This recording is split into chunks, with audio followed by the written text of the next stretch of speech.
Olá, bom dia a todos. Bom dia, Rio Grande do Sul, 11 horas e 35 minutos. Hoje é terça-feira, dia 4 de agosto. Veja agora os destaques de hoje. Rua do Roubo. Olha como os criminosos levaram essa moto. E no mesmo lugar, vários outros furtos. Já já você vai saber onde fica. Polícia faz buscas ao corpo de Paula. A jovem desapareceu há quase 2 meses em Soledade. Nossa equipe acompanha ao vivo a investigação na cidade. Capturado.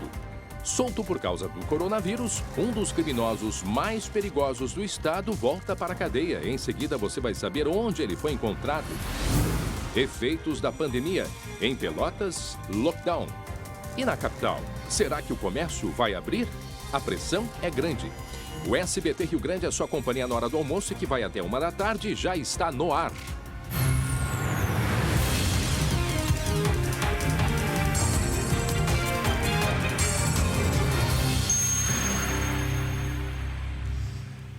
Onze horas e 36 minutos. Olha só esse flagrante. Criminosos fazem o proprietário e uma funcionária de uma joalheria reféns durante um assalto.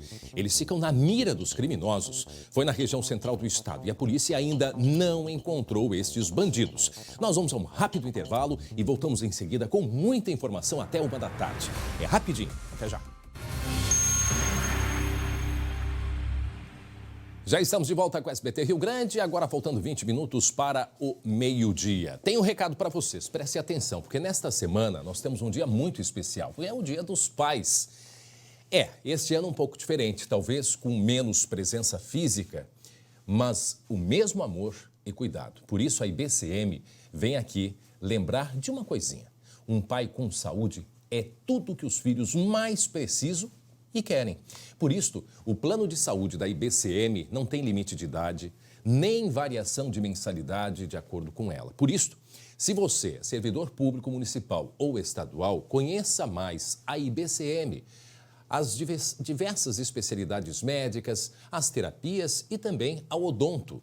E você pode, inclusive, beneficiar o seu pai.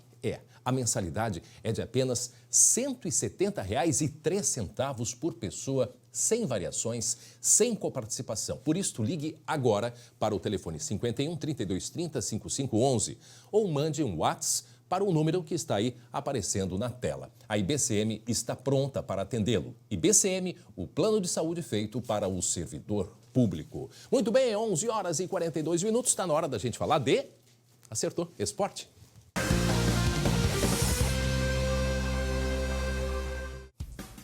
Para Biscoitos Zezé, carinho que vem de família, meu irmão Glauco Paza. Bom dia, Glauco. Bom dia, André. Que tal? Como é que tá? Tudo bem? Tudo tranquilo. Pois é, enquanto que o Grenal não chega, né, Glauco? Os negócios movimentam a dupla, com algumas surpresas até, inclusive, não é mesmo, Glauco? É verdade, o pessoal tá fazendo negócios e olha que tem crise, né? Mas eu vou refazer uma coisinha aí, né? Enquanto o Grenal não vem. O Grenal, na verdade, já está acontecendo. Essa é a grande realidade, né? O Grenal começa muito antes, termina muito depois. E nós temos aí também uma pergunta para você, pelos nossos canais, pelo Facebook. Você acha que deve acontecer o futebol, o Grenal, enquanto o comércio está fechado? Você acha que é justo? Você acha que não deveria ter futebol? Participe lá, mande a sua opinião, porque Grenal é polêmica dentro e fora de campo. Essa é que é a grande verdade, né? Bom, mas por falar em polêmica e a polêmica envolvendo o... você não vai saber. Fiquei curioso. Yuri Alberto. Pois é, essa história que eu me referia. Me diz agora. Me explica. Ele foi, veio, não foi, não veio? Não, tu que vai explicar, não faço ideia. Foi, não foi, acabou fundo. Pois é, o Internacional lançou 3 notas, tá? Primeiro, lá no início, ele disse que estava buscando a contratação, mas que iria tomar providências legais em relação ao vazamento da proposta que teria feito ao jogador do Santos, de 19 anos, tá? Ou seja, estava muito irritado.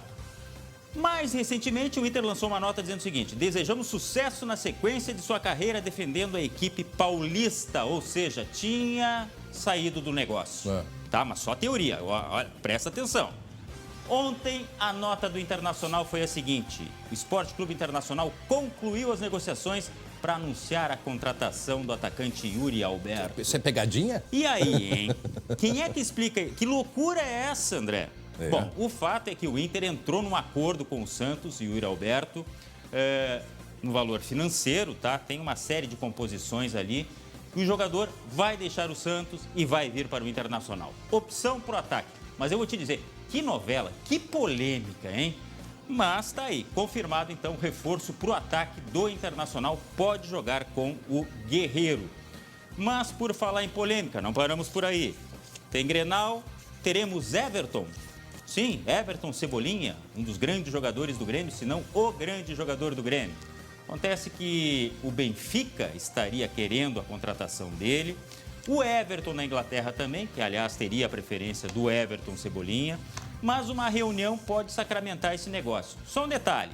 E aí, ele estaria em campo amanhã, mesmo negociado? Cadê o Grilo? Pois é. Não, tudo bem, é aquela história. Pode ser negociado para ir depois. Mas e a cabeça do jogador? Como é que fica, hein? Pois é. Como é que fica o jogador vendido oportunidade de provar como é que é bom emocionalmente. Mas e o medo de se machucar? Ah, bom, aí isso é outro problema. É que tu nunca bateu uma bolinha, tu não sabe o que é isso, né? É verdade. Só jogava bolita no tapete. É verdade. Dá tempo de mais uma polêmica, não? Ah, lógico. Tem Polêmica... julgamento hoje do D'Alessandro. D'Alessandro pelas ofensas contra o presidente da Federação Gaúcha de Futebol no último Grenal lá em Caxias. 30 a 120 dias pode ser a punição do D'Alessandro, já pensou? O técnico Eduardo Cudê também estava na pauta, mas houve ali uma conversa, um acordo entre Inter e Federação.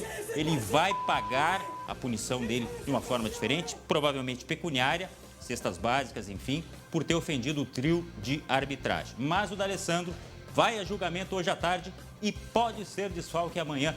Tá bom de polêmica ou o que mais, seu André? Tem mais? Vamos lá. Vamos lá, não, espera daqui a pouco. Mas só me diz uma coisa, como é que se consegue essa negociação? Não, tô falando um leigo aqui, sério. Quer dizer, o Cudê conseguiu fazer uma negociação direto, mas não tem que passar... não é considerado uma advertência grave, não é uma coisa... Diferente, entendeu? do Dali. Diferente do Dali, que se dirigiu diretamente ao presidente da instituição que organiza a competição. Ele deixou a entender que é o seguinte, tá armado. Entendi. Inclusive, eu estava comentando aqui, já pensou se o Inter ganha o segundo turno e a taça é entregue pela federação? Pois é. Que cara vai ter o D'Alessandro? Pois é. Agora, essa questão ela é polêmica. A gente tem aí alguns comentários e a gente vai acompanhar, né, Glauco, a participação do pessoal que está nos acompanhando. Isso mesmo. O pessoal está mandando as opiniões, né? Isso. Sou a favor da abertura do comércio desde que cumpra alguns cuidados básicos contra a Covid-19. Pior das hipóteses é reduzir horário de funcionamento e número de pessoas por vez. Rita de Cássia Correia da Silva. Seria mais ou menos um meio termo, né? O que a Rita propõe ali. Tem muita gente contra o futebol, essa que é verdade, tá? É verdade. Agora, começou ontem uma negociação, vai seguir hoje entre a Prefeitura de Porto Alegre, né, e o comércio, e os lojistas. Ainda há muita discussão, porque o prefeito propôs assim, abre 2 semanas, fecha uma, e isso para o comércio é difícil, para os restaurantes pior ainda. Então, ainda vai ser feita uma negociação hoje para ver a possibilidade, então, de reabertura do comércio aqui em Porto Alegre. Agora, se a gente olha pelo interior, Glauco, mesmo em municípios que é proibida a abertura, o pessoal está atendendo. O pessoal se reuniu e começou a atender, né? Principalmente restaurantes. Se correr, o bicho pega, se ficar... Não, eu estou só fazendo aqui, agora eu não estou fazendo, né? A gente não está avaliando. Juízo. Eu estou falando o que vem acontecendo. Inclusive, pode-se ter algumas alterações das bandeiras também, né? Em termos do que é permitido na bandeira vermelha. Vamos ver no que vai dar. Enfim, é uma discussão importante, até porque não adianta, Glauco, esse negócio de a prefeitura, né? O governo fechou lá no início do mês para todo mundo, os hospitais se prepararem. Por mais preparados que estejam, se liberar, não vai ter espaço para todo mundo para atendimento. Então, não adianta. É um cálculo muito difícil de ser feito. Vamos dar uma olhadinha, mais uma opinião aí de telespectadores. Tem muita gente mandando, é claro que a gente não consegue todos, né? Cadê teu óculos? O Elcio... Não, agora já está aqui, ó, pertinho. Elcio Dornelles de Quadros. Tu tá nessas, Não, deixa assim. Eu tava olhando deixa aqui assim. pelo retorno, assim, ó. Ele tava lendo assim, ó. Eu tô me aproximando no monitor. Onde é que tá? A letrinha tá fugindo. Ó, toma aqui, ó, te empresto aqui. Tá bom, mas ó. agora aqui, ó. Nem o comércio, nem o futebol profissional devem parar. Se as pessoas se conscientizarem e obedecerem os protocolos, o futebol, com todos os protocolos que estão fazendo, está mais seguro que os supermercados. Olha só o que ele está falando aí, né? Parem de fazer terra arrasada e terror. Não se pode fazer tumulto e ponto final, ou apito final. É isso que ele está dizendo aqui, tá? Quem está fazendo... Como é que é? Terra arrasada? Terra arrasada. E deve estar falando de nós, mas a gente está falando de uma realidade. Sim, o futebol, e até por uma questão bem diferente. Menos pessoas, né? Uma quantidade menor de pessoas. Um investimento. O Inter gastou R$200 mil com os tais protocolos, né, de segurança para o estádio. Também teve um investimento. E o supermercado... Esse nosso telespectador, se viu algum mercado que não está cumprindo com as regras, tem que denunciar. É verdade. São Paulo, futebol, está aquela enrolação, faz teste, não faz teste. Aqui, todo mundo está seguindo o protocolo e está testado. Enfim, direitos iguais. Mais uma opinião aqui, ó. A Zilda Hartmann, direitos iguais. Tudo ou nada. Os comerciantes e funcionários também precisam de dinheiro para viver. Isso é uma realidade. É verdade isso aí também. Assim como o pessoal do futebol também precisa de dinheiro. Eugênio Carlos Peixoto Azambuja. Ele diz o seguinte: é um absurdo voltar ao futebol, tem que reabrir tudo, voltar ao normal, trabalhar e gerar renda. Chega desta palhaçada. Bom, aí ele, em detrimento de uma coisa, ele, né, é um absurdo voltar ao futebol, ele acha que tem que voltar todo o resto. É a opinião dele, enfim. E para fechar, o Luiz Fernando Santos. Se pode futebol, pode o comércio, se pode bares estarem lotados, fiscalização fazendo vista grossa. Se os jogadores podem entrar em campo sem máscara, nós, pessoas comuns, podemos andar normalmente sem máscara. Vamos devagar. Essa era a preocupação que a gente sempre falava das pessoas misturarem A com B. Não é bem assim, né? Lá todos são testados, né? Ninguém vai para o jogo antes de passar por testagem, então não dá para a gente fazer essa associação tão simples e tão rápida. Até daqui a pouco, então, Glauco Pazza. Agora, 11h51, eu quero a sua atenção. Vamos falar de um assunto extremamente importante agora, porque hoje estão completando 55 dias sem respostas. Eu me refiro ao caso da Paula, a jovem Paula, essa aí da imagem, que segue desaparecida, um mistério. E desde hoje cedo a polícia está fazendo buscas em 2 importantes locais, lá na região norte do estado. E o colega Lucas Abate está lá neste momento, em Soledade, para acompanhar de perto o trabalho da polícia. Lucas Abate, bom dia. O que a gente pode adiantar aí sobre o trabalho da polícia na manhã dessa terça-feira, hein, Lucas? Bom dia, André. Bom dia a todos que nos acompanham. A gente está no interior de Soledade agora, cerca de 30 minutos do centro da cidade, localidade conhecida como Margem São Bento. É um desses pontos que a polícia tem informações que pode estar o corpo da Paula, que está desaparecida já há 55 dias, um verdadeiro mistério aqui na região. Só para entender, André, a gente está nesse ponto aqui, essa viatura da Polícia Civil é o ponto mais próximo onde a gente pode chegar das buscas. As buscas estão sendo realizadas mais para trás, a cerca de 200, 300 metros daqui, onde tem um açude. A gente está um pouco mais distante agora, André, por conta do trabalho do Corpo de Bombeiros. Eles estão com cães farejadores, todo um trabalho mais técnico e que a presença da gente da imprensa, inclusive a família da Paula, que outros colegas da imprensa estão aqui na região. Então, essa quantidade de gente mais próxima poderia atrapalhar esses cães farejadores. Desde cedo, desde as 9 horas da manhã, a gente está nesse ponto. Uma grande área já foi vasculhada com os cães. Por enquanto, nenhum indício foi encontrado. E tem também, André, um açude bem grande ali na região. E, inclusive, um mergulhador do Corpo de Bombeiros chegou a fazer uma busca bem rápida por ali. Mas, por enquanto, não temos nenhuma novidade. Cerca de 20 minutos, 30 minutos, saiu uma equipe do Corpo de Bombeiros, também da Polícia Civil, saíram daqui. A informação que a gente tem é que eles iriam conversar com o proprietário dessa terra, talvez para buscar mais informações. E, enquanto isso, outra equipe segue naquele ponto, inclusive a delegada Fabi promete... Nós tivemos um corte aí com um sinal... conversar com a gente para nos... Oi, Lucas, desculpa, aqui cortou o teu áudio, aí agora a gente já retomou. A imagem está um pouquinho, às vezes, distorce, mas o áudio retomou ao normal, pode seguir. Falava da delegada, né? Pois é, André, a gente está num local bem isolado, então por isso pode ter esses problemas na transmissão.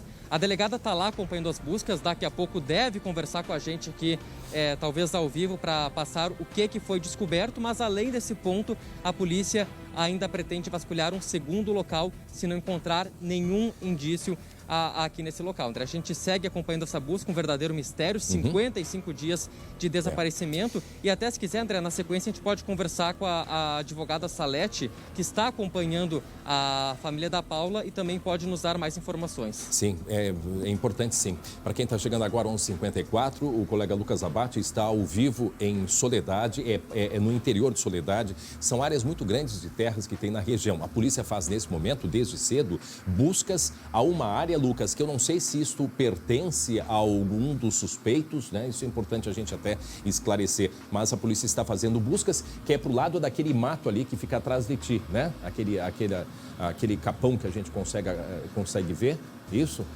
É aí para trás, onde tem 2 açudes e estão sendo feitas buscas. A polícia deu alguma informação de como que ela chegou a esse local aí, hein, Lucas? Isso, André, essa propriedade, que é uma propriedade privada, não pertence a nenhum dos suspeitos. E aqui para trás tem uma pequena estrada ainda, então é mais para baixo, onde tem um açude e estão sendo realizadas essa busca. A polícia não afirmou, não contou como chegaram a esses pontos, diz que recebeu informação desse e também de um segundo local que poderia estar o corpo, esse com uma certa prioridade, que as informações, os indícios de que pode estar aqui são mais fortes, então por isso as buscas estão sendo concentradas nessa região. Caso não seja encontrado nada, aí sim eles vão para esse segundo ponto. Mas a polícia não informou, André, como chegou nesse ponto. E até é um pouco diferente, porque até então as buscas eram realizadas mais para a região de Fontoura Xavier, que fica por outro lado de Soledade. E agora essas buscas mudando o sentido, vindo para esse lado, mais para o interior de Soledade. Pouco mais cedo, André, antes de fazer o deslocamento para cá, eu conversei rapidamente com a mãe da Paula, estava bastante abalada e ela nos relatou como é que está a expectativa dela, como é que está o sentimento dela para uma possível definição desse caso. Vamos ouvir. Olha, 54 dias que estou assim. Estou vivendo embaixo de remédio, médico, psiquiatra, psicóloga, tudo. Não estou mais aguentando. Porque ela era minha companheira em todos os momentos, em tudo, em tudo. Essa é a dor de uma mãe há 55 dias, né? Ontem ela falou 54 porque foi feita essa gravação ontem com ela. Há 55 dias que a Paula desapareceu, foi num encontro com amigos na cidade de Soledade. Ela recém tinha se mudado de Fontoura Xavier para Soledade para morar com o pai e saiu com os amigos e a partir daí o desaparecimento dessa menina que a idade dela, ela acho que recém tinha completado 18 anos, né, Lucas? Ela recém tinha completado 18 anos, uma jovem garota, e a polícia suspeita, né, que ela teria sido morta por saber demais. Não sei se algum pretendente, algum namorado ou algum amigo, mas pelo visto ela sabia demais, ou seja, sabia de crimes, de algo ilegal que era praticado por alguma dessas pessoas, né, Lucas? Isso, o principal suspeito do crime é o Micael William Rossi Ortiz, era um rapaz que ela já estava se relacionando há algum tempo, está foragido e pela Polícia Civil, pela investigação, é considerado a peça-chave para desvendar esse mistério. André, vamos conversar agora aqui ao meu lado, se aproximou a advogada Salete, que está acompanhando a família da Paula. Doutora, o que a gente pode dizer já dessa manhã de busca? Alguma definição, alguma novidade passada da polícia para a família da Paula? Boa tarde. Boa tarde. Não, o que nós temos é o que todos vocês estão presenciando. Estamos aguardando a delegada, né? Temos 2 diligências, na verdade, hoje para serem feitas, que uma seria a localização do corpo e a outra do local onde estaria a bolsa dela, né? Que foram informações que foram repassadas para a delegada, né? Informações que pode-se dizer precisas, né? Então, por isso, nós temos uma expectativa boa hoje de que alguma coisa seja encontrada nesse sentido, né? Nesse local e num outro local. Há pouco teve uma movimentação por aqui, saíram as viaturas do bombeiro, também da Polícia Civil. Sabe para onde que eles se deslocaram também? Qual é o objetivo dessa movimentação? Pois é, nós chegamos a conversar com os policiais que entraram, vieram novamente, mas eles não quiseram falar nada e que disseram que a delegada em seguida estaria aqui para comunicar alguma coisa, né? Se foi encontrado alguma coisa. A gente espera que sim, né? A gente espera que sim. André, essa é a advogada Salete Canelo, que está acompanhando a família da Paula. Até desculpa se eu não te ouvi, porque a gente está com um pequeno... Quando a gente se movimenta aqui, o sinal é tão instável foi que a gente se movimenta e acaba perdendo contato com vocês. Então, se tiver algum questionamento, a gente pode repassar para ela diretamente. Não, eu acho que sim. Acho que para eles todos, né? Mesmo para a advogada, deve estar sendo um momento bastante difícil. A gente vai aguardar. Eu acho que ela foi precisa nas informações, né? Quer dizer, aguardar o que a polícia vai apresentar a partir de agora. O que eu acho que só seria importante a gente frisar mais uma vez desta movimentação que tu viste aí, agora há pouco, dos bombeiros. Ou seja, pode ser que o corpo, de fato, tenha sido localizado. E a outra diligência que vai ter, não sei se é aí perto, talvez ela possa confirmar, que é a busca da bolsa, né, da Paula, e isso é numa região próxima daí, Lucas? Vou levar essa pergunta aqui à doutora Salete. Essa localização da bolsa e também de outros pertences foi definitivo? Foi localizado ou uma suspeita que esses pertences estejam aqui na região? Não, não foi localizado. Essas diligências de hoje estão sendo feitas para isso. Houve informações para a delegada na semana passada, né, que segundo ela foram informações precisas, né, e seriam informações contundentes nesse sentido. Por isso foi realizada essa força-tarefa de hoje, né? Então a busca é na bolsa e no corpo da Paula. Tá certo, tá certo. E aí André, perto? só para a gente retomar então Lucas? essas buscas. A bolsa vai ser aí perto? Vou abrir aqui a imagem. A movimentação aí, Lucas. Vou abrir a imagem aqui, ó.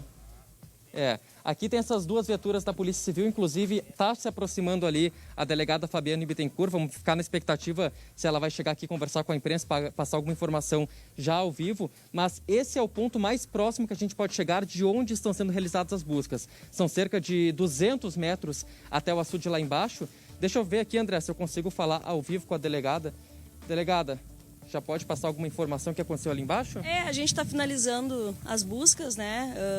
As buscas da manhã, que estavam mais focadas na localização do corpo, mas até o momento a gente ainda não localizou nada. O pessoal ainda segue e a movimentação? Finalizando, checando as últimas possibilidades, né? Mas acho que hoje a gente não vai conseguir localizar. Mas a gente, de qualquer forma, não vai desistir, a gente continua, né, buscando e investigando, e a gente não vai descansar enquanto não localizar o corpo da Paula. Vocês tinham uma segunda diligência para ser realizada hoje. Vai ser mantida? Será mantida. A segunda diligência está focada na busca de pertences, objetos pessoais da Paula que teriam sido descartados no dia do crime. Então, a gente finalizando agora a busca do corpo neste local, a gente já deve prosseguir para o próximo local, onde então a gente estará buscando esses pertences dela. Então por aqui o trabalho está finalizado. Estamos encerrando as atividades. Nada certo, então muito obrigado, delegada então, Fabiane Bittencourt, falou ao vivo aqui com a gente, André. E infelizmente esse mistério vai permanecer já 55 dias e por enquanto nenhuma novidade sobre a localização do corpo. Foi um trabalho bastante extenso, a gente acompanhou aqui durante toda a manhã, os bombeiros cavaram, usaram cães farejadores, inclusive entraram na água, bombeiros mergulhadores entraram na água em busca de vestígios, mas infelizmente nada foi encontrado. Claro, então, a delegada nos adiantou aqui, vai ter uma segunda diligência em busca de pertences, mas por enquanto esse ponto aqui, André, a princípio está descartado. E esse era um ponto, pelo que a gente entende, e tanto é que a polícia, né, foi para aí hoje de manhã, seriam informações precisas de onde estaria o corpo. Então, quer dizer, não tinha informação que não foi verdadeira, né, Lucas? E agora é importante saber quem é que passou essa informação, qual foi o objetivo, né? Também agora a gente tem que olhar para esse lado. André, inclusive essa é uma grande dificuldade da polícia desde o início desses trabalhos, porque diversas informações chegaram, informações muitas vezes desencontradas, muitas vezes fizeram buscas no interior de Fontoura Xavier, também outros pontos de Soledade, agora fizeram nessa região também. Até conversei durante essa manhã com alguns colegas da imprensa que trabalham aqui diretamente em Soledade, estão acostumados a acompanhar esse caso e disseram que não é a primeira vez que fazem uma busca desse tamanho, outras buscas já foram realizadas, mas dessa Fontoura, vez, né? A informação que a polícia tinha lá em Fontoura Xavier. Mas dessa vez a polícia tinha uma confiança muito grande porque era uma informação bastante precisa sobre a localização desse corpo. Muito bem, nós vamos continuar acompanhando. O colega Lucas Abate está, portanto, lá em Soledade, imagens ao vivo do local onde estava sendo feita até esse momento a busca ao corpo da Paula, mas notícia que nos foi encaminhada agora há pouquinho pela própria delegada, não foi encontrado o corpo. A partir de agora vai ser feita uma outra diligência para encontrar a bolsa, que seria onde a bolsa e objetos da Paula foram colocados. O Lucas, a qualquer momento, nos chama quando tiver alguma novidade aí direto de Soledade, do norte do estado. Obrigado, Lucas. E olha só essa imagem aqui, gente. Olha só. Olha o que fizeram estes criminosos. Não tem limites. Os ladrões roubaram a moto e carregaram numa Kombi, né? Pararam ali com a Kombi, abriram a porta e tudo para dentro, rapidinho. Isso aconteceu aqui em Porto Alegre e não é a primeira vez que esse tipo de furto acontece na mesma região. Aliás, o local é alvo constante de criminosos. Neste mesmo lugar, hoje de manhã, um poste de luz, inclusive, pegou fogo por causa de quê? Dos roubos de fios, aquele interesse dos criminosos em pegar fio de cobre, né, para vender.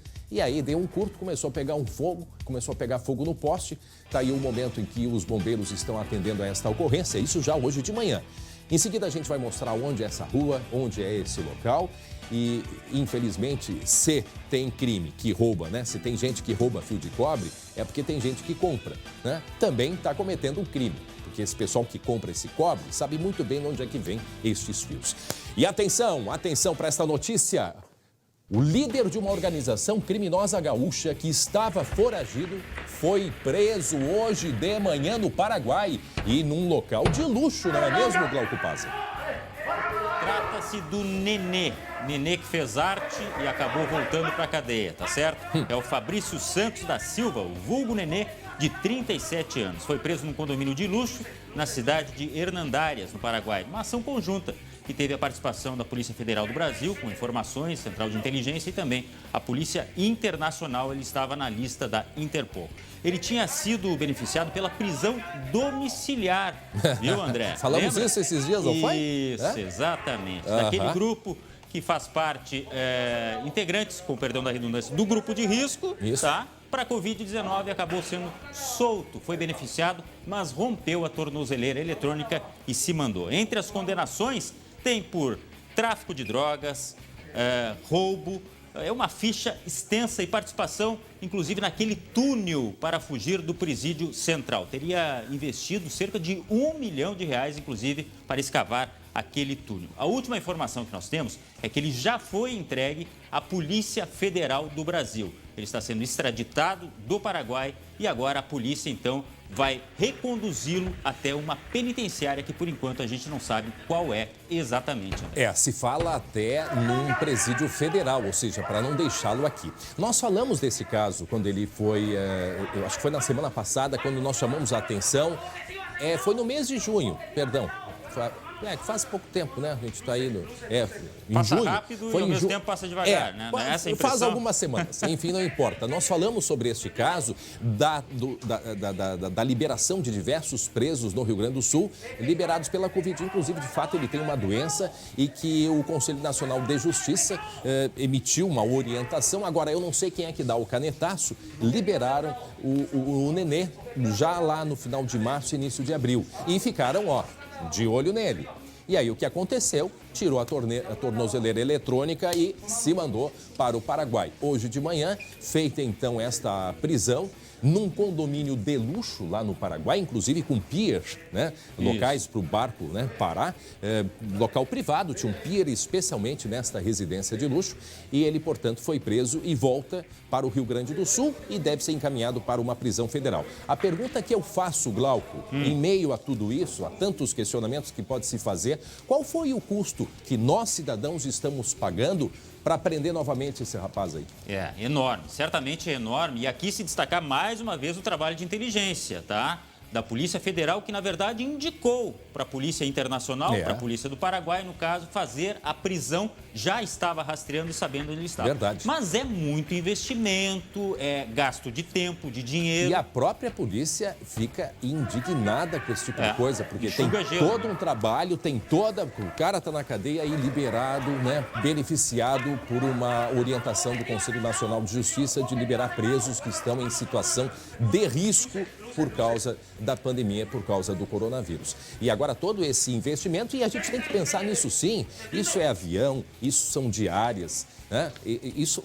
O custo disso tudo, quanto isso para uma pessoa, quer dizer, o porquê, e quantos outros também vão passar pela mesma situação de serem presos assim, porque devem estar sendo monitorados. Então, tem um custo maior ainda. E o Nenê, ele, como tu disseste, ele foi um dos mentores, né, que fez todo o projeto para a abertura desse túnel, né, que aconteceu já faz algum tempo aqui. Era um objetivo de fuga. Imagina quantas pessoas sairiam por ali, por esse buraco que tinha uma estrutura de engenharia que, olha só, isto debaixo da terra, não é simples para fazer uma coisa dessas. E ele foi um dos responsáveis, foi no Presídio Central, né? Isso. No próprio Presídio Central, na cadeia pública, que foi encontrado, portanto, este túnel. Obrigado pelas informações. Fazia muita arte esse Nenê, né? É verdade. Em seguida a gente volta para falar mais sobre este assunto aí. Agora, atenção, deixa eu te dar uma dica. A Sky é a melhor TV por assinatura. Ligue agora que os vendedores estão te esperando com uma baita promoção. Tenha diversão dentro da sua casa. Sky, a melhor TV do Brasil. Olha só.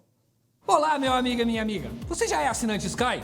Não? Pensa bem. Apenas R$ 44,90 você ainda ganha o equipamento e a instalação totalmente grátis. A Sky é a melhor TV por assinatura do país e está com essa oferta imperdível. São mais de 100 canais na sua TV. Futebol, filmes e desenhos para a criançada fazer a festa. Pegue seu celular e ligue grátis para a Sky. 0800 051 1234. Sky, vem ser feliz. Muito bem, agora 12:10, o município de Pelotas, no sul do estado, vai decretar lockdown no final de semana. Para falar mais sobre esta medida, nós vamos conversar agora ao vivo com a prefeita de Pelotas, Paula Mascarenhas. Olá, prefeita, boa tarde. A senhora me escuta bem? Obrigado por aceitar o nosso convite, prefeita. Boa tarde. Sim, escuto perfeitamente. Eu que agradeço pelo convite. Prefeita, ainda não tinha definição, vai ser de fato no final de semana, como é que vai funcionar o lockdown? Explica um pouquinho para a gente e principalmente o que motivou essa decisão da Prefeitura de Pelotas. Certo, André. Bom, Pelotas, entre os grandes municípios do estado, é um que tem tido, durante a pandemia, níveis de estabilidade bastante razoáveis. Nós somos a última cidade no Brasil com mais de 200 mil habitantes a ter o primeiro óbito, por exemplo, e temos, hoje, temos 22 óbitos, o que nos dá um índice de 6,1 sobre 100 mil habitantes, que é um número baixo. Eu sempre digo, por trás dos números existem famílias, vidas humanas perdidas, então a gente não pode se conformar com os números. Mas apesar dessa estabilidade, nós estamos percebendo um agravamento da crise aqui na nossa região, na zona sul do estado, e especialmente na semana passada nós chegamos a ter 90% de ocupação dos leitos de UTI. Essa semana baixou um pouquinho para 80%, mas é preocupante. E, ao mesmo tempo, nós já tivemos a experiência da bandeira vermelha há muito pouco tempo e sentimos que o fechar o comércio não está dando o resultado que a gente esperava. A sociedade já está muito estressada, né, com esses 5 meses parados, né, e não está respondendo da mesma forma, embora a gente sempre tenha tido bons índices de isolamento social. Mas agora a gente sente que não está funcionando tão bem. Então, ao invés de punir um único segmento, a única atividade econômica que acaba sendo o comércio mais prejudicado, sem ter os resultados que a gente esperaria, nós estamos analisando essa questão de fazer um lockdown, ou seja, de estender esse esforço coletivo, o sacrifício, estender para mais segmentos, para a sociedade inteira, e que a gente possa colher os frutos disso mais cedo. São 2 dias? Na verdade, a gente ainda está definindo, de acordo com os índices de ocupação de leitos até o final dessa semana, nós vamos decidir se vai ser no final de semana, se vai ser até segunda ou terça, ou se vai levar uma semana. E vai ser um primeiro teste de lockdown aqui para ver como é que a sociedade reage, como é que se comporta, e para ver se a gente consegue colher frutos positivos desse esforço da sociedade. A ocupação agora das UTIs Covid aí na região, aí em Pelotas, está como, hein, prefeita, nesse momento? Nesse momento é um pouquinho menos de 80% de ocupação. E nós estamos trabalhando, na verdade, nós já temos leitos e equipamentos prontos para colocar em funcionamento. O que nos falta mesmo são equipes médicas. Esse está sendo o grande gargalo. equipe. Então, a gente está trabalhando em várias frentes para buscar equipes, assim, em contato com o governo federal, que fez um projeto agora de deslocamento de equipes pelas regiões brasileiras, né, das que já estão numa curva mais baixa para as que estão passando por um agravamento. Nós temos também contato com o hospital aqui, provavelmente a gente consiga formar uma nova equipe, e também estamos contratando uma empresa, quer dizer, terceirizando a contratação de médicos. Estamos atuando nessas 3 linhas, porque nós temos em torno de 30 leitos de UTI à disposição, que poderiam ser ampliados, né, e se colocar à disposição da comunidade, mas realmente o grande problema nesse momento, e não é só em Pelotas, é pelo país inteiro, é a dificuldade de conseguir os médicos intensivistas. Pois é, se falou numa possibilidade, acho que foi o próprio governador Eduardo Leite, numa conversa que teve com o ministro interino da Saúde, aqui no encontro que teve em Porto Alegre, uma conversa para que venham médicos e técnicos, equipes de outros estados, né? Porque tem outros estados que estão numa situação mais tranquila que o pico já passou. Então, talvez essa seja uma das possibilidades. Eu não sei se a senhora tem algum posicionamento a respeito disso. Sim, exatamente. É nesse projeto do governo federal que nós já nos cadastramos, a Pelotas já se cadastrou, através da Secretaria Estadual de Saúde, para tentar receber esses médicos, né? Porque nós investimos muito lá no início na aquisição de equipamentos, eu aluguei leitos de UTI também, e agora a gente precisa resolver esse problema, né, dos médicos para poder realmente ampliar a nossa rede. Meu colega Glauco tem uma pergunta para a senhora, né, Glauco? Isso. Prefeita, boa tarde, um prazer falar com a senhora. Tirar uma dúvida apenas, na sua opinião, é suficiente fazer o lockdown em Pelotas, sabendo que Pelotas é uma cidade polo, que recebe muita gente de fora, e os outros municípios, de repente, não tomarem a mesma atitude? Isso resolve a situação? Olha, Glauco, é uma experiência, né? Como eu disse, a gente vai poder avaliar melhor depois de fazer. Mas hoje, no boletim de ontem, nós tínhamos 4 pessoas de outros municípios ocupando leitos em Pelotas, e todo o resto, 20 e poucas pessoas de Pelotas. Então, nós efetivamente recebido gente, em alguns momentos o número foi maior do que esse, chegou a 11, 12 pessoas, mas a maioria ainda é de Pelotas. E, de qualquer forma, como é a cidade mais populosa da região, obviamente que os impactos positivos sobre o território de Pelotas acabam sendo mais significativos, né? Mas, obviamente, que a ideia é a gente poder ter uma harmonia na região, né, em relação às decisões. É que ela existem alguns municípios muito pequenos, com muito poucos casos, realmente há disparidades, mas nós temos trabalhado muito em conjunto, os prefeitos da região. A questão é mais o recado que o lockdown ele passa para a população, né? Quer dizer, a situação faz a população compreender, né, que a situação ela é bastante delicada. E eu imagino a dificuldade que a senhora tem como prefeito de Porto Alegre. Aliás, em seguida a gente vai conversar com o prefeito de Porto Alegre, Nelson Marquesan Júnior, sobre essa pressão que se tem dos setores, né, prefeita? Porque o prefeito Marquesan que diz muito, não fui eleito para fechar o comércio, nem indústria, nem nada. E eu imagino que para a senhora é a mesma dificuldade. Como enfrentar essa pressão aí dos setores, hein, prefeito?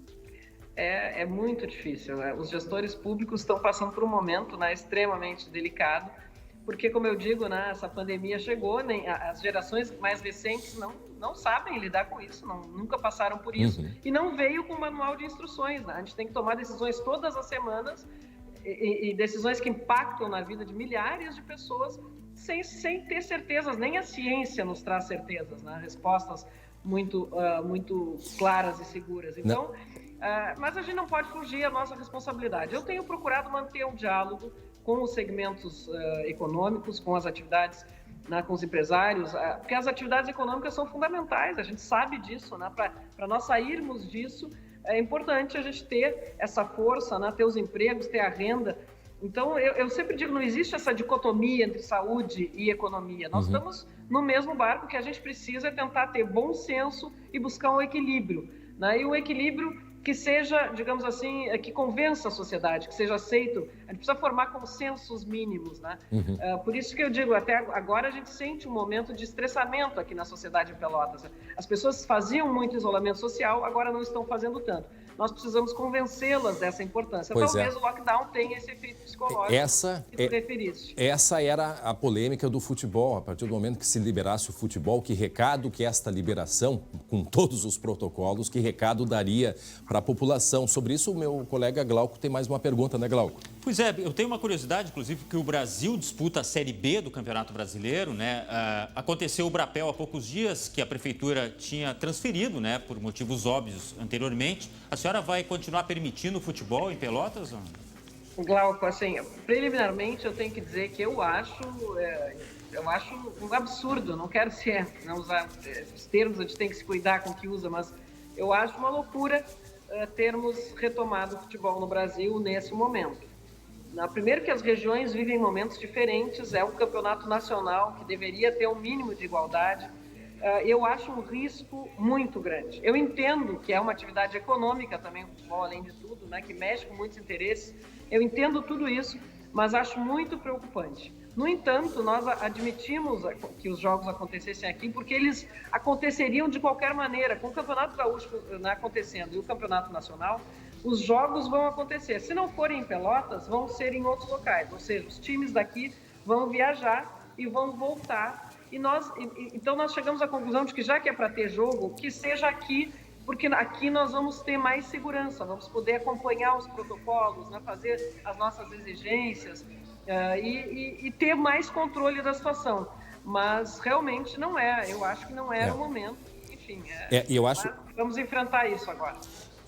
Ok, Glauco, mais alguma questão sobre o esporte? Muito obrigado. Não, prefeita, eu acho que a gente entra num ponto, Glauco me ajuda aqui, a gente entra num ponto, prefeita, que eu acho que é importante essa oportunidade para a gente conversar com quem está nos escutando.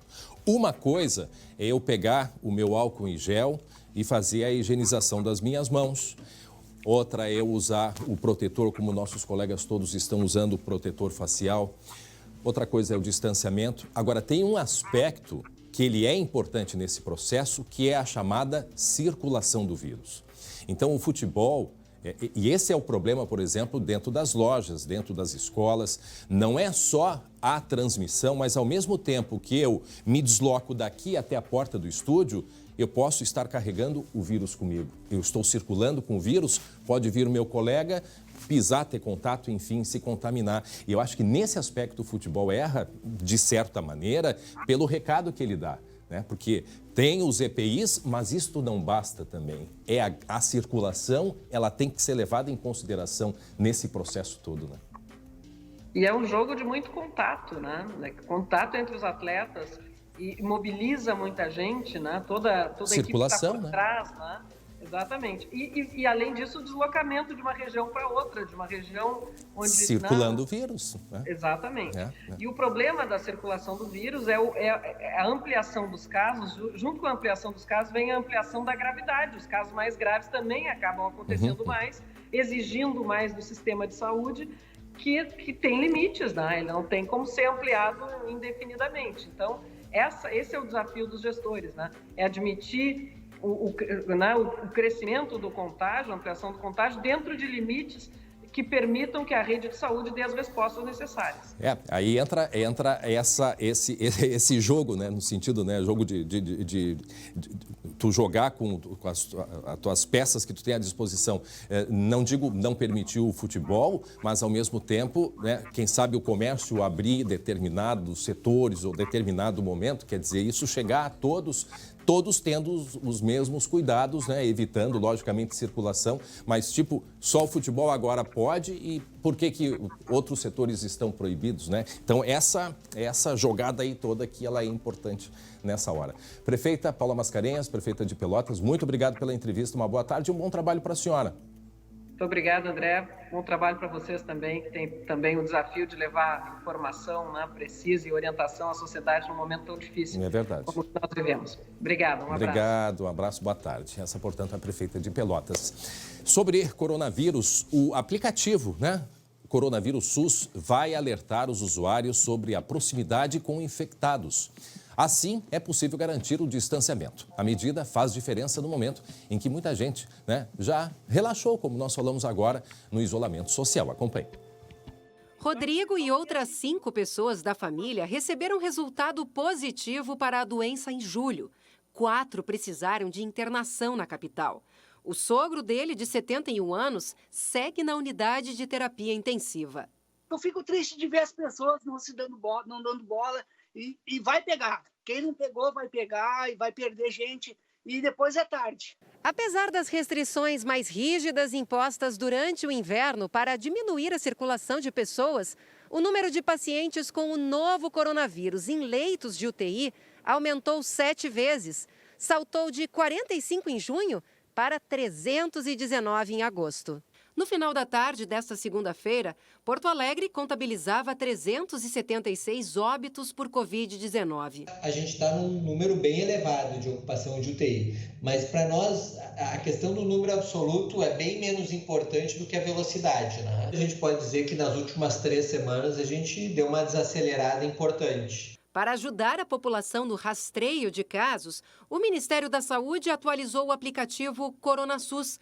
A partir de agora, a plataforma pode alertar o usuário sobre a proximidade de infectados sem expor informações pessoais. Mas, para o chefe do setor de infectologia do Hospital de Clínicas de Porto Alegre, o sistema só será eficiente se for aliado à testagem em massa.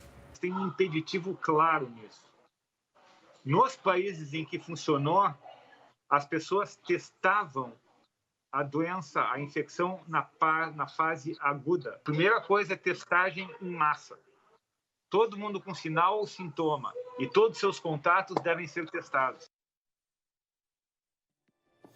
Muito bem, e na tarde de ontem o prefeito Nelson Marquesan Júnior e empresários aqui de Porto Alegre fizeram uma reunião para falar sobre a retomada gradual das atividades econômicas. Vai haver liberação das atividades, o que deve abrir, né? O que vai ser definido, a gente vai conversar agora com a colega Luciane Coleman, que está acompanhando o prefeito Marquesan numa visita que faz agora de manhã, né, Lu? Isso, André, bom dia para você, boa tarde, na verdade, boa tarde a todos que nos acompanham. O prefeito Nelson Marquesan Júnior, que está fazendo uma visita aqui no Centro Social Padre Pedro Leonardi, na Restinga, muito famoso aqui, né? Onde agora a gente tem o Prato Alegre, né? O restaurante, aquele antigo restaurante popular que acabou se dividindo então em 3 unidades aqui em Porto Alegre, um deles aqui na Restinga, que serve todo dia 100 refeições na hora do almoço, de graça aqui para moradores da região. Bom, aqui do meu lado então o prefeito Nelson Marquesan Júnior para falar exatamente sobre essa questão, a retomada da atividade econômica aqui em Porto Alegre. Boa tarde, prefeito. Queria que o senhor explicasse um pouquinho para a gente como é que foi essa reunião ontem, porque o setor empresarial, ele reivindica a abertura total de todo o comércio, sem escalonamento, né? Eu sei que vocês têm uma ideia para daqui a pouco se abrir durante 15 dias, depois fechar uma semana. Queria que o senhor falasse da proposta da prefeitura e como é que foi a aceitação do setor. Boa tarde, Lu. Boa tarde ao André. Boa tarde aos telespectadores. Pois é, na verdade, André, a gente tem uma reunião semanal com todos os presidentes das entidades e várias reuniões durante todas as semanas, todos os dias, com presidentes, com setores, porque é um momento muito angustiante, é um momento de muitas dúvidas, de desafios para todos nós. Então, o diálogo ele é permanente. Na reunião de ontem, os empresários já demonstravam e demonstram uma parte dos setores alguma angústia, porque realmente a situação econômica se agravou para muitos deles. Mas a proposta atual, a ideia deles é que a gente pudesse fazer uma abertura total e de imediato. Não tem como. Com algumas restrições de horários apenas. E aí o que eu expliquei para eles, Luciano, foi na verdade do risco da gente fazer isso, além do risco de uma contaminação acelerada e a gente eventualmente deixar de atender algum porto-alegrense, mas também aquilo que poderia nos levar a, em 3, 4 semanas, ter que fechar todas as atividades por um período longo, como 20, 30, 40 dias. Então, o que nós sugerimos foi, aumentamos uma abertura rápida, mas gradual, e a cada 15 dias, a cada 2 semanas, a gente faria uma restrição, né? Uma restrição na maioria das atividades, para que por 7 dias a gente interrompesse o ciclo de transmissão do vírus.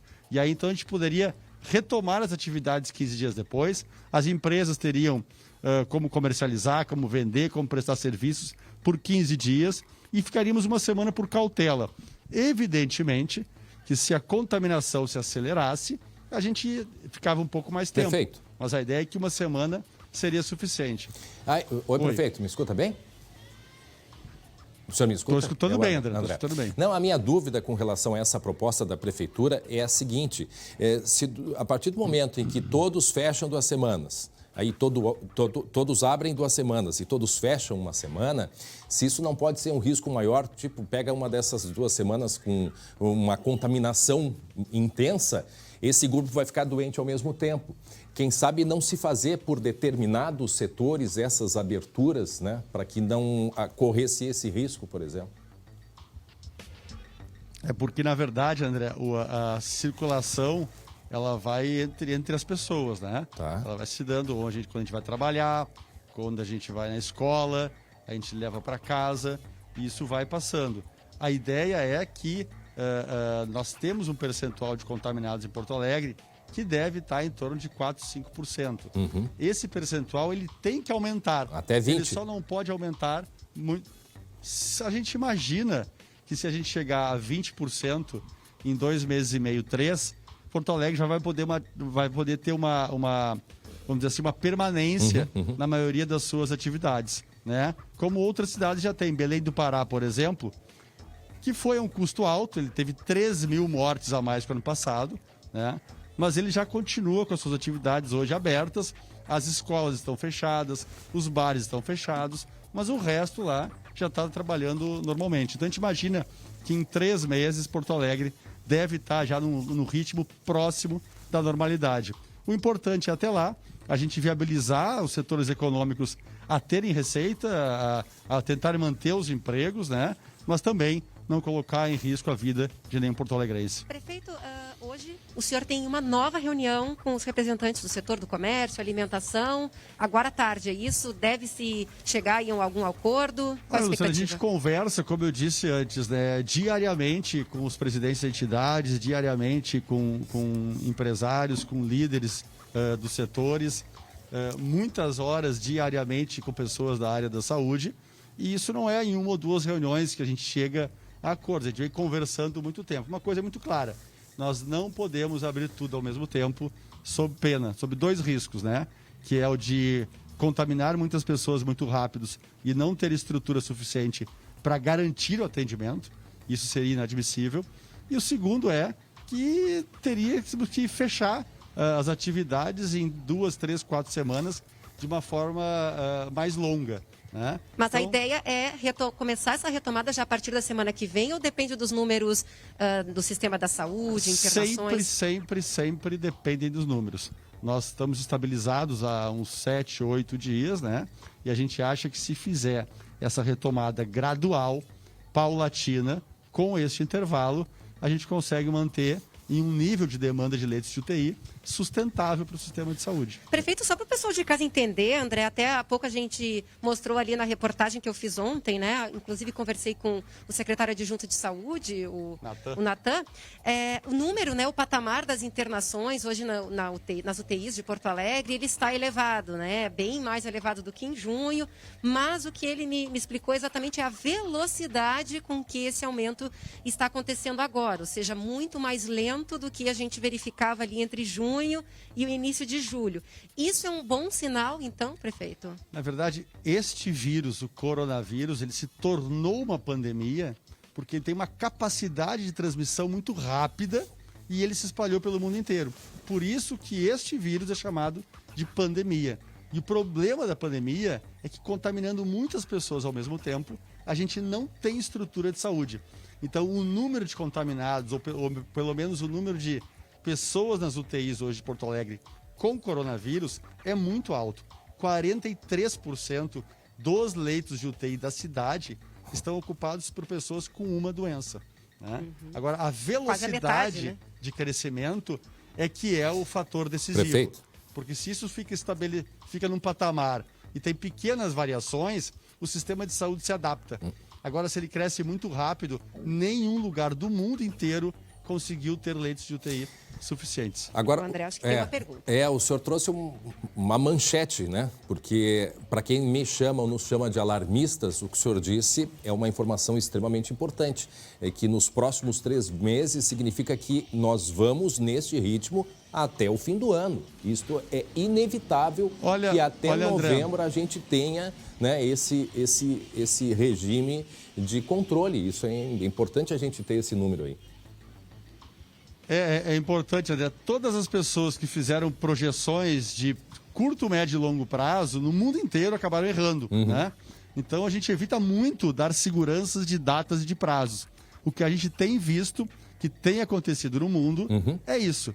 Quando se chega a um patamar, aí, um percentual de 20%, 25% da população contaminada, tu tem já, por exemplo, se eu estiver contaminado, eu não passaria mais para a equipe do SBT que está aqui, se eles tivessem já sido contaminados, tivessem o anticorpo. Então, o vírus iria morrer aqui. Outra pessoa com o vírus ia passar para outras pessoas. Então, esse é o conceito que a gente acha que aconteceu em outros locais e que a gente espera que aconteça na cidade de Porto Alegre. E até outubro, André, até setembro, outubro, não é um prazo ruim se a gente olhar a pandemia no mundo inteiro, né? A Suécia teve que fechar, a Inglaterra teve que fechar de novo, Israel fechou pela terceira vez, a Espanha está fechando agora, a Austrália fechou agora, Portugal também.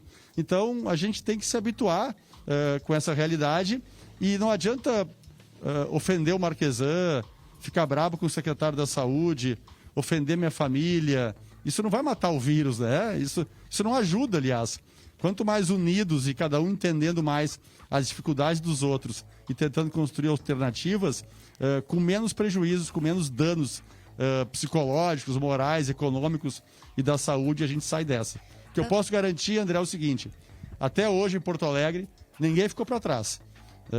Ninguém ficou sem atendimento, nem para Covid e nem para nenhuma doença que precisasse de hospital na cidade de Porto Alegre. Prefeito, eu sei que o senhor vai seguir aqui a visita aqui na Restinga, mas para a gente encerrar, eu sei que vocês estão em tratativas com o setor, com o comércio, restaurantes, bares, construção civil.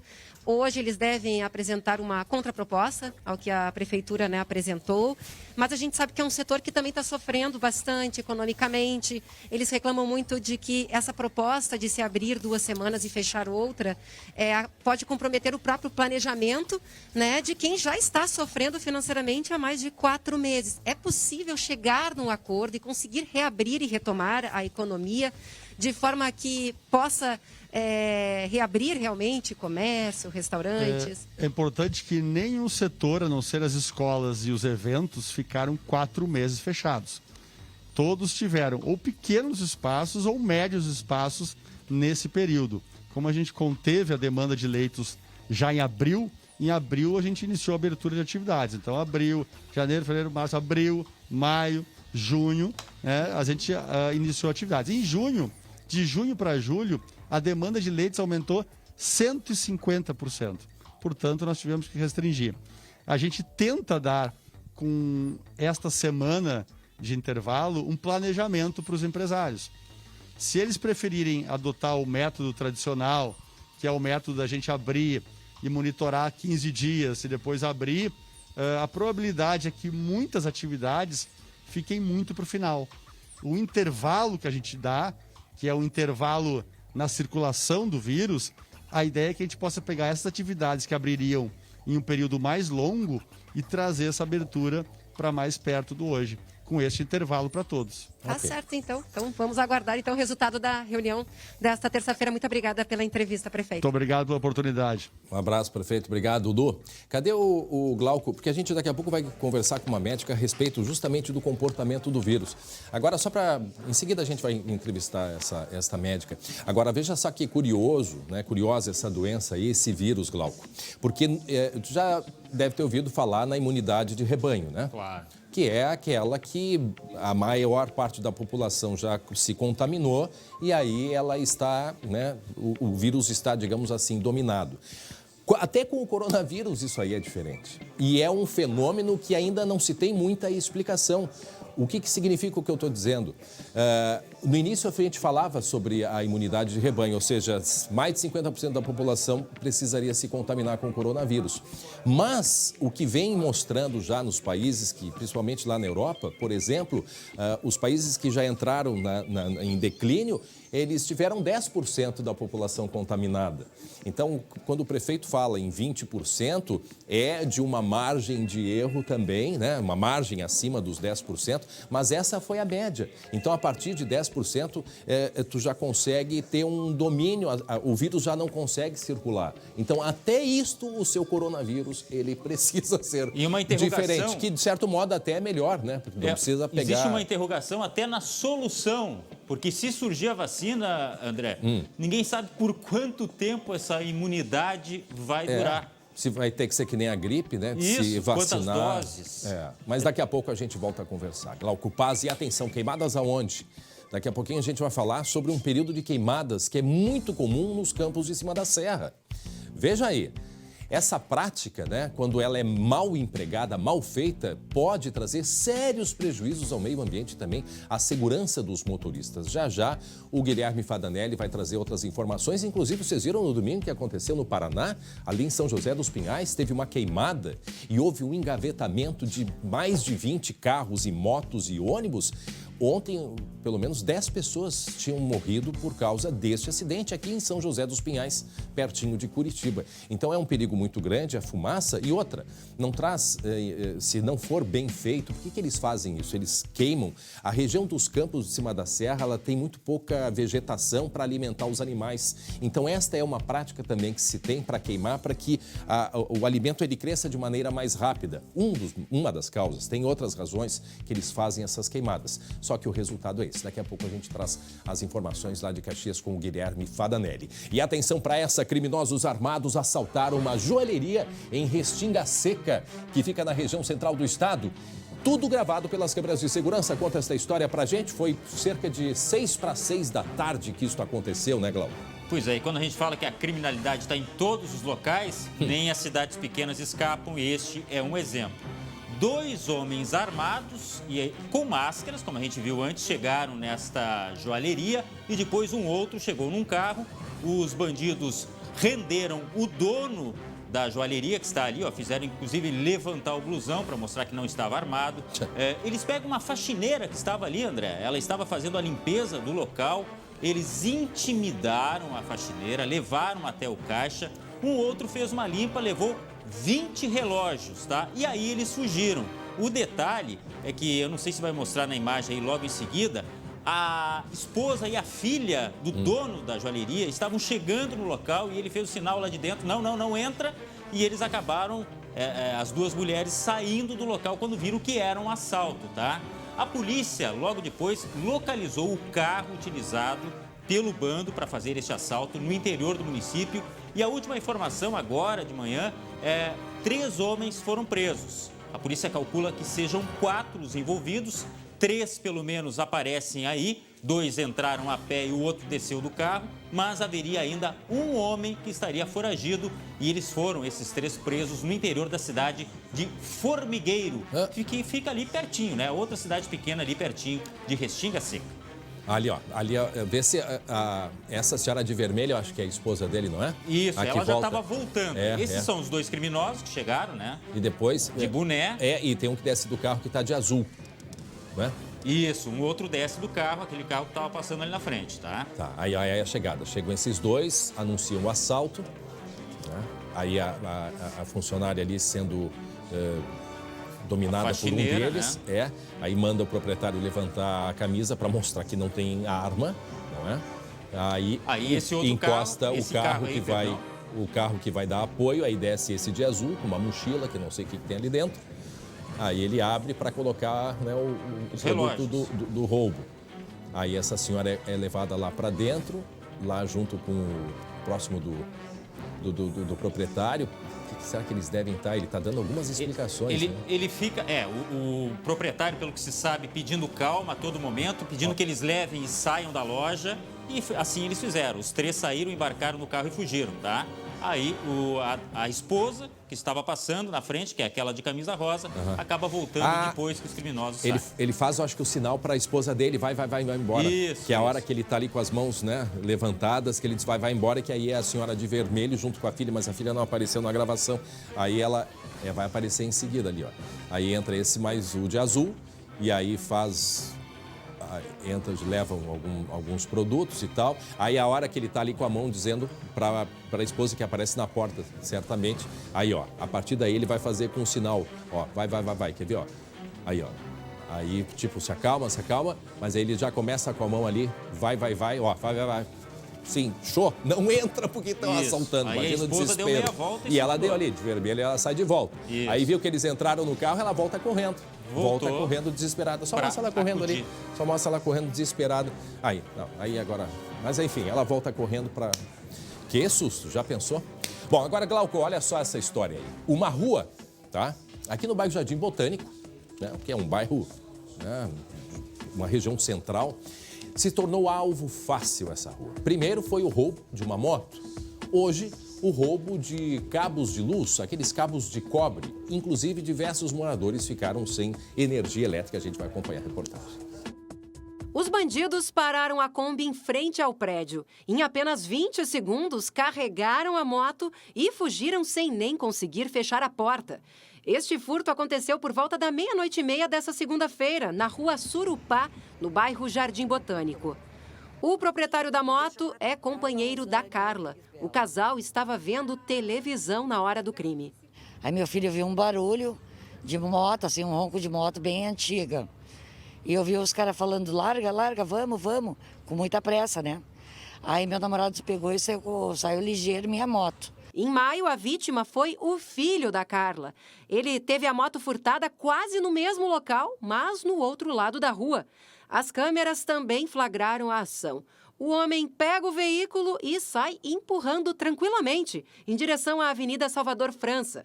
Ele sequer se importa com o alarme que dispara na hora do furto. É assalto, é carro, eles levam o carro, de manhã levaram aqui, tentaram pegar, não me lembro qual horário, mas tentaram pegar a moradora, ela viu, fez a volta, teve que dar a volta para poder entrar dentro de casa. Há bastante tempo, a região se tornou alvo dos ladrões. E em 2015, outra moto foi roubada da mesma forma, mas na Rua Artigas, no bairro Petrópolis, vizinho ao Jardim Botânico. O motorista e um comparsa descem, olham, depois baixam a tampa da caçamba, colocam a moto para cima e fogem. E um dia depois dos bandidos levarem a moto, que estava estacionada bem ali, mais um susto, e a poucos metros daqui. Aquele poste pegou fogo no início desta terça-feira e a suspeita é o furto de fios de cobre da rede de telefonia. Moradores acordaram com o barulho da explosão. As chamas foram tão fortes que quebraram o poste ao meio. A região ficou sem luz e os fios caíram sobre a calçada. Hoje, uma equipe da CE instalou um poste de concreto e realizou a manutenção. Era uma rua tranquila, que a gente podia sair dia e noite, era uma rua muito tranquila, mas uns tempos para cá não dá mais. E agora, é a velha história, se tem quem rouba é porque tem quem compra. A moto ali sendo carregada. Aliás, a placa dessa moto IXR2560. É uma moto de cor azul, né? Aqui, ó. Aí, sabe qual é o problema da moto, André? O problema da moto, ao contrário do carro, é que ela some rápido para desmanchar, né? O pessoal desmancha para vender peça. E não tem seguro para moto. Né? Raras exceções e, inclusive, o valor é bem diferente, não é verdade? Estou consultando meu colega aqui para assuntos de motocicleta. Como é que é? É muito caro, sim, até tem, mas aí é muito caro, não acaba não valendo a pena. E ali eles levam na calada da noite, abrem as portas e se vão embora. Não tem medo, né? É incrível a ousadia, né, Olha, André? eu vou te contar de uma história que eu sei, há muito tempo atrás, que roubaram uma vez uma vaca com uma Kombi. Tu imagina? Né? Botarem uma vaca para dentro da Kombi. Verdade, isso aconteceu. A vaca não tinha alarme? Agora assim, ó, pesada, né? Eu vou te dizer, os caras, antes de qualquer coisa, tinham força. Botaram a vaca para dentro da Kombi e se foram embora. Agora, as coisas já são mais, né?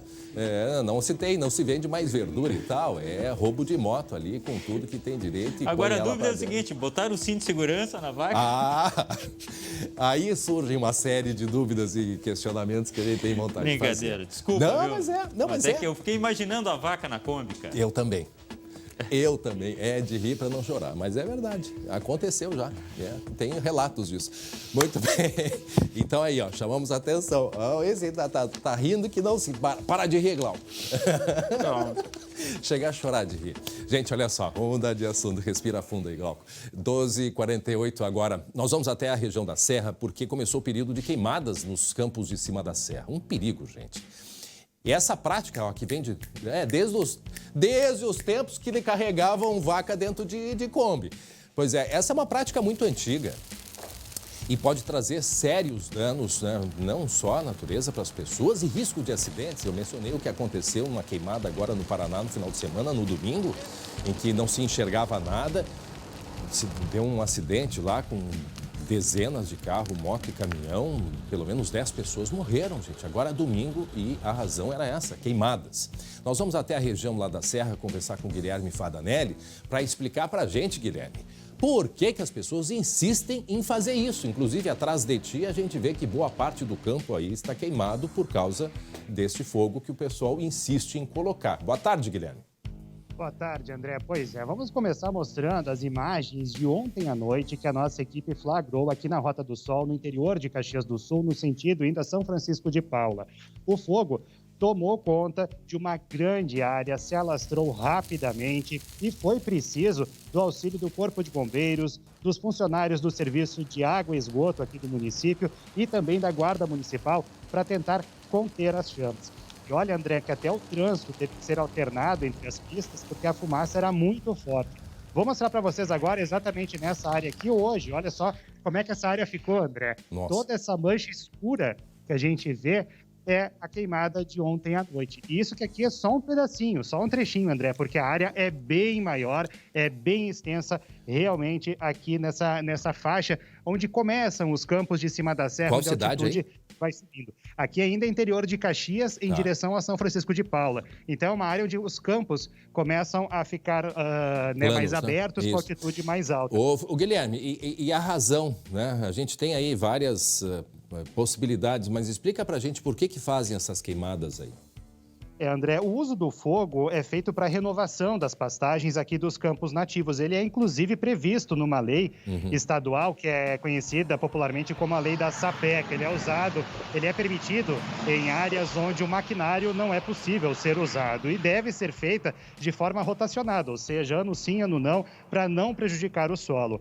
As autorizações e também a fiscalização é feita pelos municípios. Agora, quando é feita de forma irregular, André, e os estragos são grandes, porque, inclusive, é difícil até de controlar o fogo. O Corpo de Bombeiros, inclusive, comentou sobre essas dificuldades de controlar em áreas muito grandes, porque ele se alastra rapidamente. É o que nós vamos ouvir agora na palavra do Corpo de Bombeiros, que nos explicou um pouquinho dessa situação.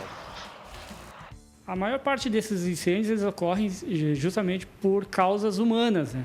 Que vai desde jogar um resto de cigarro aceso na vegetação, que estando seca pode dar início ao incêndio, bem como utilizar o fogo para queimar lixos, para fazer limpeza também da vegetação, alguma coisa nesse sentido aí. Clima seco, com a ação dos ventos, contribui significativamente para que se alastre rapidamente e saia do controle. Exatamente, essa é uma situação bem preocupante, porque tem essa questão da queimada para renovação das pastagens, mas também essas queimadas feitas, vamos dizer, até acidentalmente, né, com tocos de cigarro, queima de lixo também.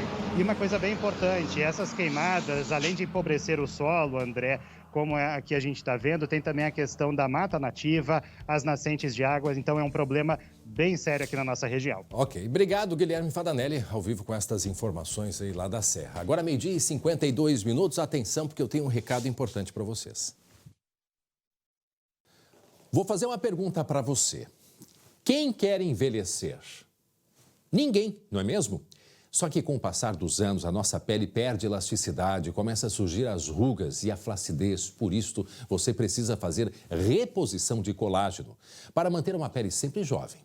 Os colágenos existentes, na sua grande maioria, são em pó, não são práticos, são difíceis de preparar e o pior de tudo, não tem sabor agradável.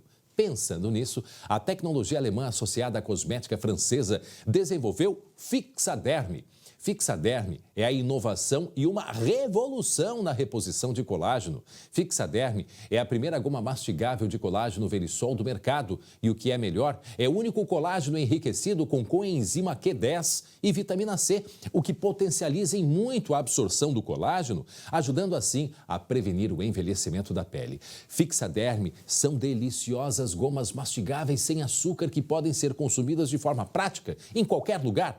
Fixaderm, por não conter açúcar, é também recomendado para diabéticos. Colágeno em pó, isso é coisa do passado. Agora você pode contar com Fixaderm. Fixaderm, seu novo jeito de fazer a reposição de colágeno.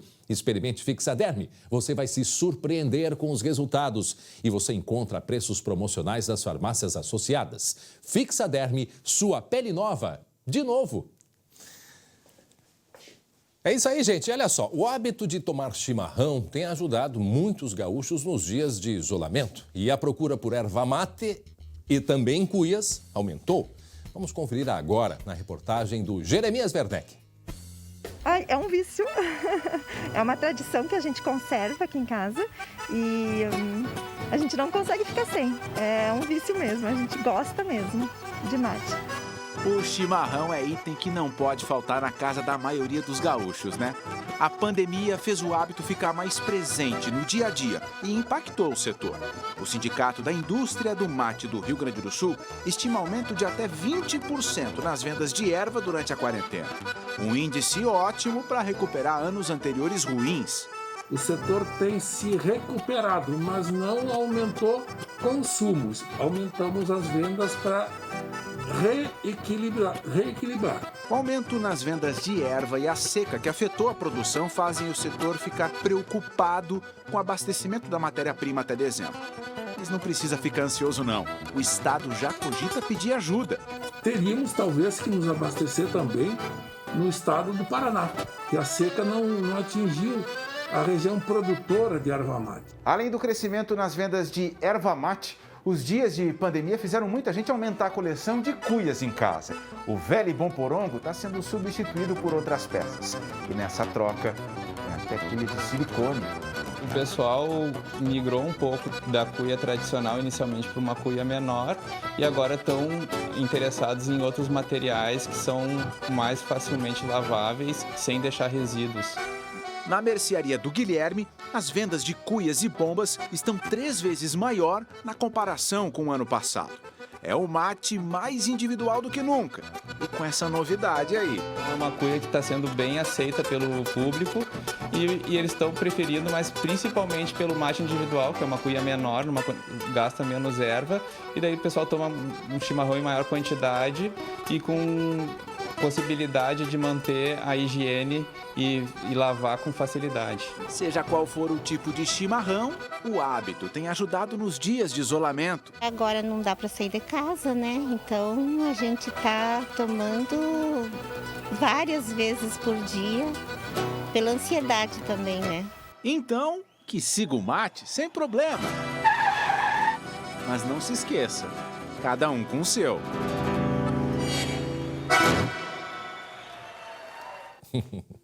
Muito bem, 12h56. Olha só, a gente volta a falar sobre o coronavírus. Infelizmente, nós ultrapassamos as 2.000 mortes aqui no Rio Grande do Sul. Mas em que fase da pandemia nós estamos aqui no Rio Grande?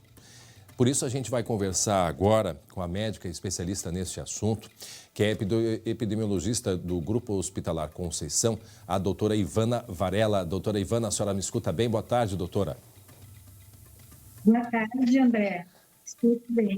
Doutora, a gente hoje tocou num assunto bem importante a respeito do vírus, né? A gente tem vários questionamentos, mas eu queria começar por este.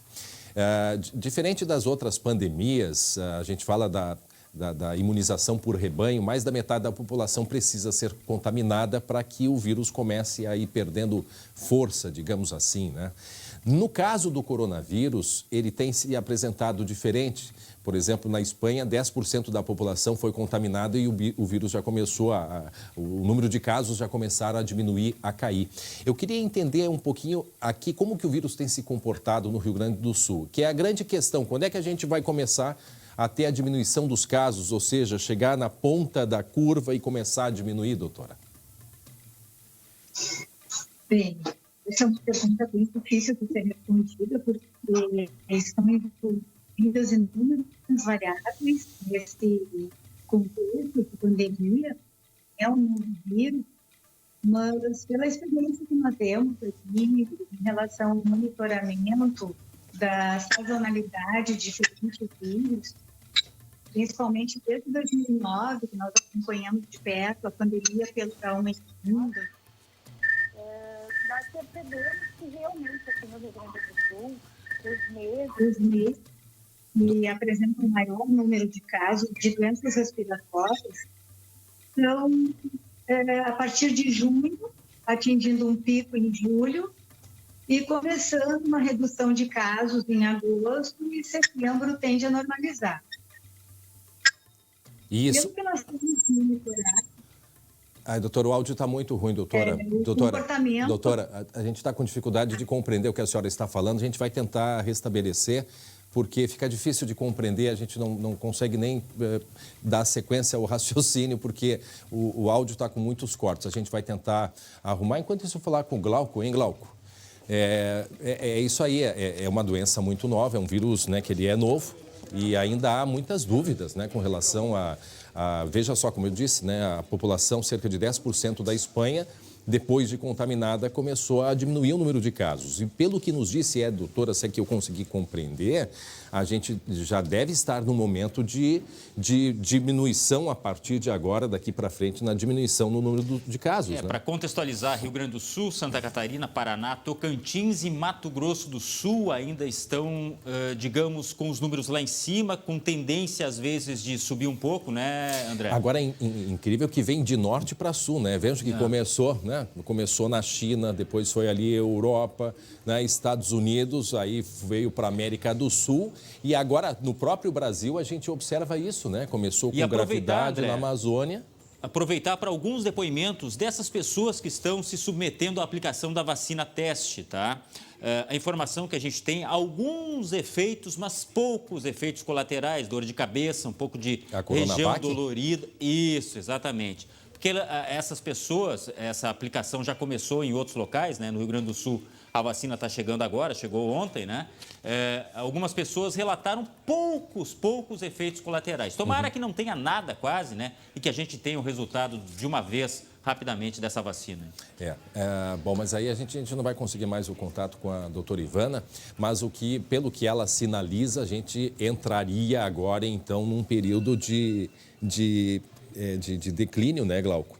E apesar que no final de semana eu conversei com algumas pessoas que acreditam que o momento, o ápice aqui ainda vai pela metade de agosto, ou seja, é que também nesses períodos, isso tem uma variação de 1 a 2 semanas. Então, esperamos que de fato estejamos chegando aí no limite de começar a diminuir de fato. Bom, tomara. Daqui a pouco a gente volta a conversar, 1h01 agora. Atenção, porque a Federação realiza amanhã uma transmissão ao vivo do Tá na Mesa, com a presença de Ivan Renner, que é do Colégio Sinodal de São Leopoldo, da Gabriela Klein, da Escola de Educação Infantil 4Kids, a Marli Neubauer, do Instituto Estadual de Educação Guilherme Clemente Köhler e Ramon Hans, da Fundação Escola Técnica Liberato Salzano Vieira da Cunha, de Novo Hamburgo, que vão abordar o tema, o desafio de educar em meio à pandemia e o futuro do novo normal. Então, é amanhã, quarta-feira, 5 de agosto, ao meio-dia. Curta a página no facebook.com/Federasul e assista a esse e outros eventos. Participe e Tá na Mesa, uma realização da Federasul. Glauco, essa reunião da Federasul sobre educação, estava ouvindo hoje, que que é um dos últimos setores que deve começar a voltar, que é o setor de educação. Então, esse debate que a Federação promove amanhã, ele é muito importante, uma vez que hoje eu ouvi que as escolas infantis fizeram uma pesquisa, assim, rapidamente, as escolas particulares já projetando de 20% a 30% de fechar as portas. Resumindo a ópera, eu vou enlouquecer com meu filho em casa.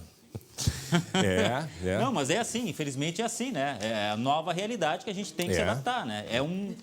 Uma coisa nova a cada dia. A gente está levando, ele está bem até, ele está entendendo a situação toda, né? Mas eu também tenho que entender como pai, que eu sou também educador nesse momento. Né? É um momento que todos nós aprendemos e pelo que a gente tem aí, Glauco, esse ano não tem volta às aulas. Me perdoe aqui fazer esse anúncio, mas é difícil da gente imaginar que isso seja possível, né, de acordo com os números que a gente tem acompanhado. E hoje tem, gente, uma transmissão ao vivo, uma live com informações do auxílio emergencial com o Glauco Paza, né, Glauco? A partir das 2h da tarde tem novidade, tá? Pessoas que contestaram, que não receberam e contestaram e agora vão receber, e outras que receberam uma parcela e depois tiveram os outros pagamentos cancelados, também vão receber.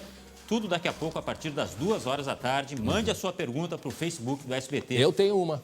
Eu fui entrar no aplicativo ali da Caixa para ver o saque, né? Tem o saque também, o saque emergencial. E aí, para confirmar o telefone, eles me mandaram um número que eu mandava uma mensagem. Tu acredita que é um número que eu tinha 20 anos atrás e eu vou ter que ir na Caixa Federal fazer essa mudança de número? Ah, porque o cadastro é antigo? Ah, mas aí em época de pandemia não dá. A gente volta amanhã, 11h40, 19h20, segunda edição com Marcelo Chemalho. Tchau, tchau.